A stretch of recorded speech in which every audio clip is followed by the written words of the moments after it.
Please raise your right hand and repeat after me. I, Donald John Trump, do solemnly swear. I, Donald John Trump, do solemnly swear that I will faithfully execute that I will faithfully execute the office of President of the United States the office of President of the United States and will, to the best of my ability, preserve, protect, and defend the Constitution of the United States. The Constitution of the United States. So help me God. So help me God. Congratulations, Mr. President. Well, in case you're watching this someday far into the future, today is January 20th, 2025, Inauguration Day. Today, Donald Trump was inaugurated for the second time as the President of the United States after a 4-year hiatus. He lost his first bid for re-election to Joe Biden and then, against all odds, ran again and won, making Trump one of only 2 U.S. presidents to win a second non-consecutive term. The only other one in U.S. history was Grover Cleveland back in the late 1800s. That's over 130 years ago. So this is really unusual and rare in American politics. And now Donald Trump is America's 47th president, and there's lots of emotions about it on all sides. Half the country is celebrating, the other half is mourning. And, you know, if you've followed me for any length of time, you know that I'm not a political commentator. But today I'm going to make an exception because I want to talk about one particular aspect of this election that is particularly fascinating and interesting to me, the Trump prophecies.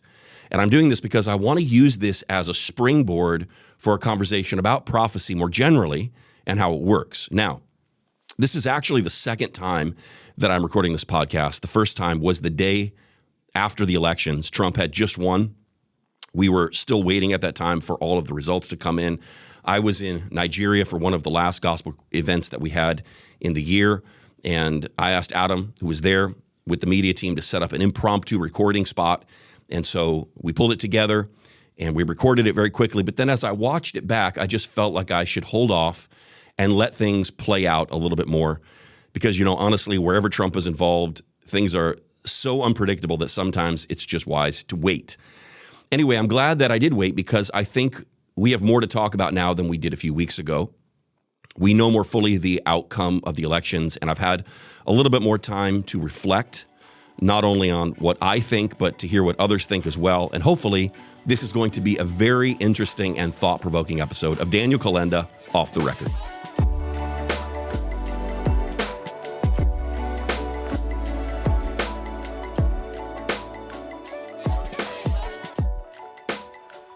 Hey everybody, real quick before we continue, I just want to tell you about something really exciting that's going on.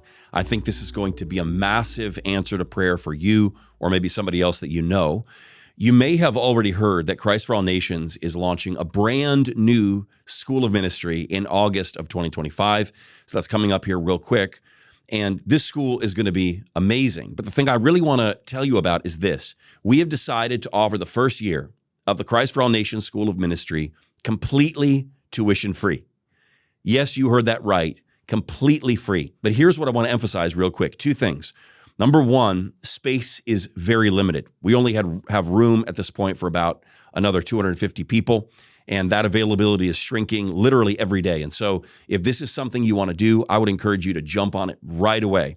Also, there is a $50 application fee, and I hope you understand why we have to do that.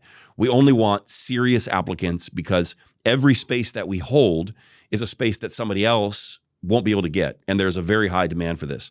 Of course, you're going to have to apply and go through the admission process, but if you're accepted into the school, that first year is completely tuition free. One more thing, this is not going to be every first year that's free. It's just this very first year of the School of Ministry starting in August 2025.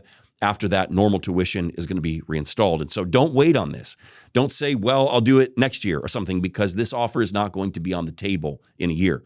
If you want more information about the school, you can go to the website that's there on your screen or in the description. I'm reminded of the words of Leonard Ravenhill, who said, the opportunity of a lifetime must be seized in the lifetime of the opportunity. So make sure that you jump on this right away, and I'll see you in Orlando in August of 2025. Well, folks, Donald Trump has won a second term in the White House. Let me just say that again because it feels so wild to even hear myself say those words. Donald Trump is the president of the United States for a second time. Now, again, if you're watching this at some point in the distant future, it might seem obvious, maybe even unremarkable that Trump won a second term, just a fact of history. But I'll tell you what, from our vantage point at this point in history, this has been the wildest political drama maybe ever. I definitely don't think there's ever been anything quite like it in American history, and I doubt that we'll see anything like it again for a long, long time. Let me just remind you, in case you forgot, the first Trump presidency was unlikely. The second one was impossible. But not only has Trump won, he's won a decisive victory, a clean sweep. Commentators are calling it things like a bloodbath, and it kind of looks that way when you see a map of the election results. Almost the entire country is red. They're calling it a historic comeback, a landslide victory in swing states. And everybody from both sides of the political aisle seems to be in shock. Even the people that wanted him to win and thought that he might win still can't believe it. He won the popular vote. He won the Electoral College vote. Republicans ended up taking the House. They took the Senate. That blue wall of traditionally Democratic states crumbled. He swept almost all of the swing states. He had this huge groundswell of support from minority voters, and the list goes on. And all of this despite the utter impossibility of him winning even once, much less twice. And I'm going to show you what I mean by that in a moment. But just so you know, this episode is really not about politics. I've got something different in mind. And if you follow my Instagram account, you might have an idea of what I'm going to say because, in fact, let me just play this for you. I posted this video on November 5th, which was the day of the 2024 election. And it was probably around noon in America on the East Coast. And I was in Nigeria watching all of this unfold from a distance. Just watch. So I've got an election question for you. I'm in Abuja, Nigeria right now, watching the elections taking place in the U.S. We're about 6 hours ahead. So I'm about to go to sleep, and when I wake up in the morning, we will probably know who the next president of the United States is. So here's my question. The last time around, there were a bunch of prophets that predicted that Trump was going to have a second term. When that didn't happen, there were critics who openly, publicly called them false prophets and demanded that they repent. But here's the thing. As far as I'm aware, most of them, if not all of them, predicted not that Trump would have a second consecutive term, but just a second term, which means that if he wins now, they would have accurately predicted one of the most unlikely and stunning political upsets in American history. So here's my question. If when I wake up in the morning, we discover that Donald Trump is the president, are we going to get some apologies from those people that called those charismatic prophets false prophets? Now that would be an October surprise. And so again, my question is this. What do the critics do with the fact that Trump has won now, given the fact that so many charismatics prophesied that he would win, and many even predicted that he would win twice, and he did? Now, if you've been watching this podcast, you know that I just finished a series not too long ago on cessationism. And I spent probably 13 or 14 hours refuting it biblically and logically and historically. And one of the things that I did in that series was to respond to this film where cessationists had made many arguments, but one of their main arguments that prophecy has ceased was based on the claim that all modern prophecy is false. And their exhibit A for that was the Trump prophecies. Let me show you just a little bit of what I'm talking about. The problem with the charismatic movement today is that they don't have a single prophet who has been 100% accurate. The honest charismatics will admit that they are wrong far more often than they are right. If you used a magic 8-ball to make all of your choices, you'd be right at least half the time. And charismatic prophets are wrong more often than that. So I ask, what is the value of this gift? As a younger prophet, I've tried to do the best that I can, to kind of navigate the plans of the Lord. And I had a series of dreams. At the end of 2020, I had seen Donald Trump being elected president. Many of the modern day prophets made a lot of news with their presidential prophecies. They're prophecies of who would win the 2020 United States presidential election. Of course, all of them, 100% of them, prophesied that Donald Trump would win re-election in November of 2020, and he would serve a second consecutive term in the White House. Okay, hold on. Listen to what he just said. All of them, 100% of them prophesied that Donald Trump would be reelected in November of 2020 and that he would serve a second consecutive term in the White House. Let's watch it again. Of course, all of them, 100% of them, prophesied that Donald Trump would win re-election in November of 2020, and he would serve a second consecutive term in the White House. Now, is that true? Did 100% of these prophets, without exception, everybody said that Trump was going to have a second back-to-back term? Now, let's see the evidence that they provide in that cessationist film to support this claim. The fireman prophet also predicts the church will thrive. Will it be an 8-year presidency? Absolutely. When I woke up this morning, I heard 4 years. Trump! Well, obviously, that did not happen, and they just did this massive faceplant. I really want to apologize, sincerely apologize for missing the prophecy about Donald Trump. I prophesied that he would win another term, and I was completely wrong. We went through this season of me offering a letter of apology to the body of Christ for what I believe was amiss. Okay, so hold on. Where was the person saying November of 2020? Where was the person that said a second consecutive term? Now, I'm not saying that someone didn't prophesy that. I'm sure someone did. You can certainly find someone that said basically everything. But the claim that you heard that everyone, 100% prophesied that Trump would have a second consecutive term is not established there. They have not provided a single example of that. Forget 100%. They didn't even show us one. Here's what I do hear these folks prophesying. They're saying Trump will have an 8-year presidency. That's happening, folks. Here's another thing they were saying. I woke up this morning and heard 4 years. That's happening, folks. Here's another thing. I had a dream and I saw Donald Trump being elected president. Yep, that's happening too. So where is all the false prophecy again? I'm not seeing it, at least not with the examples that they provided. So do you think, like I said in that earlier video, that there will be any kind of apology or even acknowledgement from the critics that they were actually wrong? Now, I know that some of you are probably saying, well, they did prophesy falsely because they all thought that Trump would win in 2020 and he didn't. And even some of the very guys that you saw in that video later apologized for getting it wrong. So maybe even if they didn't explicitly say that it was going to be a second consecutive term, maybe that's what they meant. And maybe in a moment of honest reflection after that second attempt that was failed, maybe they realized that there was the presumption or flesh or their own soulish desires mixed into those prophetic words. That can happen, and it does happen sometimes. And so if that's the case, they were right to apologize as they did. On the other hand, maybe they really truly felt that they'd heard from the Lord and they understand what they heard to mean one thing, and then when it turned out that their understanding was incorrect, they apologized. But now, with a few more years of hindsight, we realize that they were right after all. They just didn't see the full picture at the time. And this is really what this podcast is about because, you know, I think this is a wonderful opportunity that we have to reflect on the story that we've just watched unfold over the last few years, more than a decade, which might have something very important to teach us about prophecy. You know, when people have no experience with something, I find they very often have naive notions about how it works or how it should work. And that's definitely the case with prophecy. A lot of people, especially the cessationist types, seem to imagine that prophecy is just like, you know, when Marty McFly takes the sports almanac back to 1955 and Back to the Future. They think it's just God telling you everything that's going to happen ahead of time, and now you know the future with perfect clarity.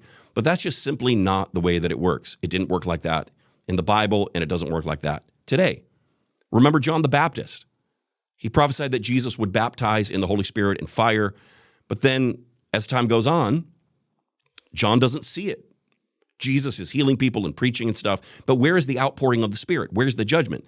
And then John ends up getting arrested and put in jail. And he's awaiting a death sentence there. And he begins to get concerned. Concerned not only that he's prophesied falsely, but maybe also that Jesus isn't even who he thought he was. And so if you remember the story, John sends a message from prison through some of his disciples. And they come to Jesus with his question, John's question, Are you the one that is to come, or should we look for another? And Jesus says, tell John about all the miracles and stuff, but tell him this: blessed is he who is not offended in me. So it turns out, looking back now, we can see that John did prophesy correctly. He prophesied, in fact, exactly what he was supposed to prophesy, even though he didn't understand himself exactly what he meant. And there's many examples of this. Daniel, for example. Daniel was like one of the most gifted prophets in the Old Testament. He saw things that would happen far into the future, like specific kingdoms that would rise and fall, and the coming of the Messiah, and even things that would happen at the end of the age. And yet, even for all of this prophetic proficiency, Daniel admitted that he didn't understand that much of what he was prophesying himself, and actually some of the things that he prophesied still have not come to pass. And I could give tons of examples of this through the Bible. You had Zechariah prophesying the Messiah riding on a donkey, and Isaiah saying that a virgin will conceive, and Micah prophesying that a ruler would come out of Bethlehem, and many others. These were all true prophecies, but none were fulfilled in the way that the prophets who gave those prophecies imagined, and certainly not the way that it was interpreted by the people. Again, like God told Abraham that all the people on earth would be blessed through him, yet he had no clue how that was going to happen. And in fact, the Jews got it completely wrong, even up until the time of Jesus. Joel said that God was going to pour out his spirit on all flesh, followed by signs like darkened skies and the moon turning to blood. And it seems to be a mix of things that he saw happening all together, but he didn't realize that there was actually going to be thousands of years separating these things. Ezekiel prophesied a temple that still hasn't been built. And I could go on and on. I mean, just read the book of Revelation and tell me how much of it you understand. If you think that all prophecy is just like reading a magic 8-ball, like the guy in that video said, you just have no understanding about how it works. Now, back to the Trump thing. I actually had a conversation with one of the guys that was showed in that video that was accused of being a false prophet for saying that Trump was going to win a second term. I talked to him on the phone, and I asked him his side of the story, what actually happened, and what he told me was very interesting. And when you hear this, I think it will make a lot of sense to you if you're not biased. He said that in 2020, he had a dream, or maybe it was a series of dreams, where he saw three distinct things take place. First, the Los Angeles Dodgers would win the World Series. Second, he saw Amy Coney Barrett being confirmed as a Supreme Court judge. And then he saw Donald Trump being reelected. So he has these dreams, and then two of those events literally come to pass. The Dodgers won, and Amy Coney Barrett was confirmed. So he felt that it was a confirmation that the dream or the dreams he had were from the Lord. He shared that publicly, and he said that he believed that Trump would be reelected. Now, look, just try to be objective and unbiased here for a second. Let's just say, even if it's just for the sake of argument, let's just give that guy the benefit of the doubt. Let's say it happened exactly like he said it did. Imagine that happened to you. Imagine you have three dreams, and you see three things happen that are all pretty unlikely, and then two of the things that you saw come to pass. Wouldn't you think, well, maybe there's something going on here? Maybe that third thing that I dreamt is going to come to pass too. And then let's say that you shared that publicly, and then it didn't happen the way that you assumed it would. But then 4 years later, it actually does happen in an even more dramatic and unlikely way. Wouldn't you think, well, that's amazing. God showed me that that was going to happen several years ago. Now, I think this is important because you've got to see how this works. Paul describes our present knowledge in this age as seeing through a glass darkly. And very often, prophecy is perfectly understood only after it's been fulfilled. This is an important lesson, first of all, for prophets to learn, because it means that you should approach your prophetic insights with a healthy dose of humility. Because even the most gifted prophet doesn't know everything. Even the most gifted prophet sometimes misunderstands. And I also think this is an important lesson for the critics to learn. And for all those that are saying, well, this was like a 50-50 chance that Trump would win because there was only two candidates. No, you don't get it. This was not at all an obvious thing, not even close. In fact, it looks like the Lord actually began to speak to people about Trump years ago. I mean, way before Trump was on anyone's radar as a political candidate. And I'm thinking now about, for example, the words that Kim Clement gave way back in like 2007 or something. Guys, that's like almost 20 years ago. And by the way, I think that he also predicted a 2-term presidency. That was not obvious. That was not a 50-50 thing. And I'll be honest with you, when Trump ran the first time, I'm talking about when he first entered the field as a candidate, in the very first Republican primaries that he ran, I thought it was a joke. I thought he was a joke. I mean, this was not a serious person. He was a reality TV show guy. He was this guy who was always doing these crazy publicity stunts. You know, he'd show up at a WWE wrestling match, or he'd appear in somebody's rap video or whatever. And I just figured this was another one of those publicity stunts. And you know what? Maybe it was a publicity stunt in the beginning. But you know, what's interesting, the very first person who I ever heard say that Trump would win, you know who it was? It was actually Reinhard Bonnke. Yes, early in the primaries, when there was still like maybe a dozen other political candidates and some really good ones too. There was, you know, Ted Cruz and Marco Rubio, Jeb Bush, Ben Carson, Rand Paul, Mike Huckabee. And I mean, it was a solid lineup of very qualified and experienced candidates. And then in the mix was Donald Trump. He was a joke. The media were mocking him. The talk show hosts were making fun of him every day. They were taunting him. They were saying things like, please run. That would be so entertaining. Do it. Do it. Look at me. Do it. I will personally write you a campaign check now on behalf of this country, which does not want you to be president, but which badly wants you to run. Donald Trump has been saying that he will run for president as a Republican, which is surprising since I just assumed he was running as a joke. Is that people think that Donald Trump is a clown. Donald Trump is a clown. I mean, does anybody seriously think that Donald Trump is serious about running for president? Donald Trump, you know, he's a clown. The likely moderator apparently believes that Donald Trump is a clown. Which Republican candidate has the best chance of winning the general election? Of the declared ones right now, Donald Trump.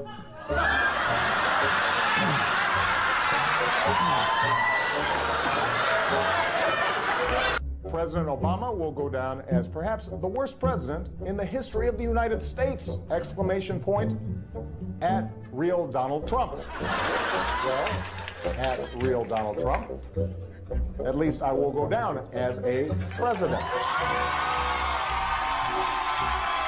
And so, right now, Mr. Trump, to answer your call for political honesty, I just want to say, you're not going to be president, all right? It's been fun. It's been great. I love you. But come on, buddy. And so it was during this time that Reinhard actually said to me, I think Trump's the one. And I said, Reinhard, Trump is not serious. He's just doing this for the publicity. This is just another stunt. And Reinhard said, no, I really think God's chosen him. And again, honestly, I thought Reinhard probably just didn't understand. I mean, he was German. I figured he probably just doesn't know very much about American culture and politics. But Reinhard was so sure that God had a plan for Trump that I remember he wanted to actually go to Mar-a-Lago because he was living in West Palm Beach, in the same city that Mar-a-Lago is. He wanted to go stand at the gate of Mar-a-Lago and wait for Trump to pull in and then stop his car and give him a prophetic word. Now, I don't know exactly what Reinhard would have said to him, but I know that he was very deeply burdened to do it. And I think this is a really interesting point, that people of the Spirit began to pick up on this very early on, and they really felt like the Lord was showing them something. And again, this was no magic 8-ball thing. It wasn't a 50-50 thing. Trump was a clear underdog at that time, a complete outsider that almost no one took seriously in the beginning. And by the way, I didn't hear a single prophetic voice say that God was raising up Chris Christie or Bobby Jindal or Jeb Bush or even Rand Paul. I liked Rand Paul, by the way. He would have been my choice. But without exception, there was only one person that I ever heard prophesied about from the beginning. It was Donald Trump. And while the world was laughing at it, remember when he got roasted at that White House Correspondents' Dinner? Say what you will about Mr. Trump. He certainly would bring some change to the White House. All kidding aside, obviously we all know about your credentials and breadth of experience. For example, no, seriously, just recently in an episode of Celebrity Apprentice at the steakhouse, the men's cooking team did not impress the judges from Omaha Steaks. And there was a lot of blame to go around, but you, Mr. Trump, recognized that the real problem was a lack of leadership. And so ultimately you didn't blame Little John or Meatloaf. You fired Gary Busey. And these are the kind of decisions that would keep me up at night. Now, I have a very strong suspicion that being mocked like that might actually have been the very thing that persuaded him to run. It's a pretty wild thought that it might have been the prodding of the left that made him get serious about being president in the first place. I think it's definitely the case that the left-wing media played a huge role in getting Trump elected, because even people that didn't like him, like me at that time, could see how absolutely unfair he was being treated by the media. I've honestly never seen a political candidate so attacked and vilified by the media in my life. And it wasn't like Trump had been some right-wing extremist before. I mean, this is the guy that was in their rap videos and appearing with Hollywood celebrities all the time. He was a playboy billionaire tycoon. The left loved this guy. And then all of a sudden, when he's running as a Republican candidate, they turn on him. And they weren't just mean to him, they were mean to his family. They took everything that he said and they framed it in the worst possible light. Every late-night comedian was mocking him every night relentlessly. It got to the point that Trump jokes were just boring and lazy. If you remember, it was like, come on, isn't there anything else that you guys can think about to make fun of? And then the 2016 election happened. Every poll was clearly showing Hillary Clinton in the lead, not just by a little, by a ton. I remember the night of the election, 2016, I called one of my friends who had told me that the Lord showed him that Trump would win. And so I was just going to kind of tease this guy a bit, and I called him. And because, when the voting started, Trump was still a joke. Every pundit was saying he had no chance. There was no way he could ever be elected. If you remember early on in the night, everything seemed to be going Hillary's way. So I called my friend like 6 p.m. that night, and I said, well, do you still think Trump's going to be elected? And he said, Daniel, I don't think that Trump is going to win. I know that Trump is going to win. And I was like, really? Haven't you been watching the exit polling? And he was like, I don't care what the exit polls say. I know that Trump is going to win.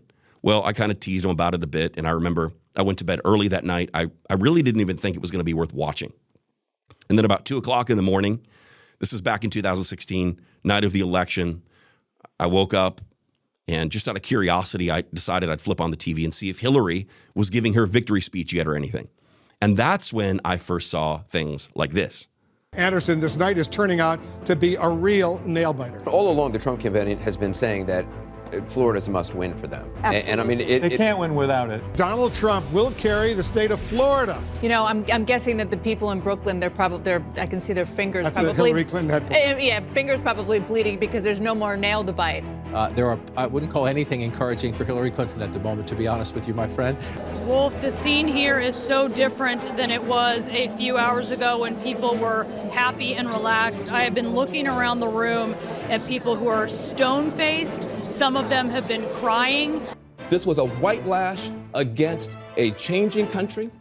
It was a white lash against a black president. This is the people rising up saying it's time to listen to us. It's time to listen to us in Michigan and Wisconsin and work for the people. Hillary Clinton has called Donald Trump to concede the race. You're awake, by the way. You're not having a terrible, terrible dream. Also, you're not dead and you haven't gone to hell. This is your life now. This is our election now. This is us. This is our country. It's real. I was in absolute shock. And one of the first things that I thought was, well, look at that. The prophets were right. And then, Trump has his first term. And I'm not going to give you a history lesson here. You remember what that was like. But again, I'm thinking about the people that might watch this one day in the future that maybe didn't live through it or weren't old enough to realize what was going on. And honestly, I think that even we who did experience it can easily forget how wild this whole ride has been. Remember how in that first term they were like talking about Trump on every news channel all day, every day, everything that he put on social media, everywhere he went, every statement he made, everything was scrutinized and criticized and dissected and analyzed ad nauseum. It was like 4 years of one endless, nonstop conversation about Trump. And I've never seen the mainstream media go after somebody so hard. I mean, politics is always polarizing. There's nothing particularly unusual about that. But this was totally next level. And then when the Democrats regained control of the House in 2018, remember they started impeachment proceedings against Trump right away, and the attacks never stopped throughout that first term. And I mean, there's just so much. It's hard to adequately even describe the extent to which Trump was vilified and hated by the left. And then we start getting close to the 2020 election. Again, the prophets start coming out of the woodwork and prophesying that Trump is going to be reelected. And now listen, I do think that some of them were getting a bit cocky. I do. I think that sometimes we can get overconfident and we can get caught up in a surge of excitement. And, you know, in an echo chamber, you hear all of the people in your little circle saying the same thing. And some people wanted to make a name for themselves. Some people wanted to be able to say, I told you so. So yeah, there were people who got into the flesh. There were people who overstepped. And in fact, I think there were people who prophesied falsely. On the other hand, I think that there were some people who genuinely heard from the Lord. There were people that had a real sense that God had a purpose for Trump beyond his first term, and they began to say that Trump was going to be reelected. And then, of course, it didn't happen. And even if you think the election was rigged, you still have to acknowledge that he was not sitting in the Oval Office. And so it looked like those prophets were indeed wrong. And as you saw in those clips, some of them seemed genuinely confused and discouraged themselves. And some of them publicly apologized. And it looked like that was that. And, you know, the whole Trump story should have just been over at that point. The prophets should have just gone away in shame. The political establishment should have just moved on. And by all accounts, we probably should have never spoken about Trump ever again. But you know what? The media, again, the left-wing mainstream media never stopped attacking him. Even when he was no longer in office, they tried to make sure that he could never rise again. So they kept going after him for fraud and for defamation and for election interference and for conspiracy, and the list goes on and on. They actually got him convicted as a felon. Remember, I mean, this never happened before, as far as I know, to a former president of the United States. It reminded me of things that I've seen in the third world, where a president who wins locks up his predecessor and makes him a political prisoner. And so by the time Trump entered the race for the 2024 election, he was facing lawsuits and criminal charges.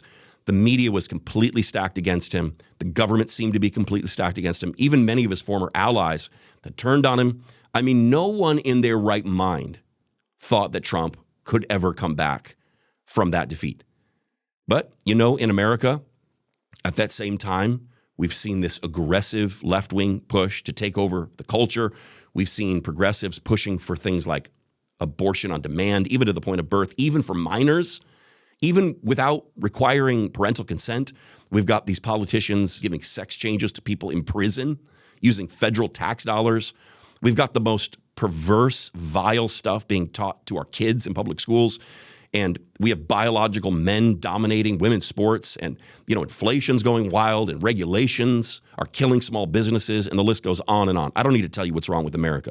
But you know that it's bad when even liberals like Joe Rogan and Bill Maher and former Democrats like Elon Musk and Robert Kennedy start ringing the alarm bell and saying, we are losing our minds in this country.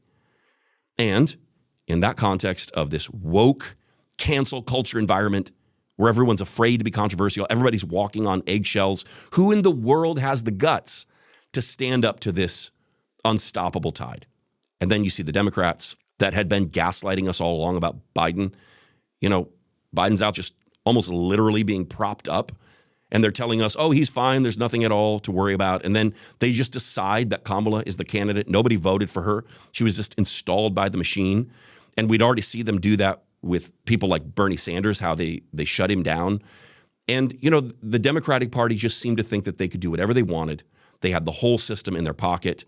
They have the news media outlets on their side, social media, tech companies, with a few notable exceptions. All of the power of the media is theirs, and still is, by the way.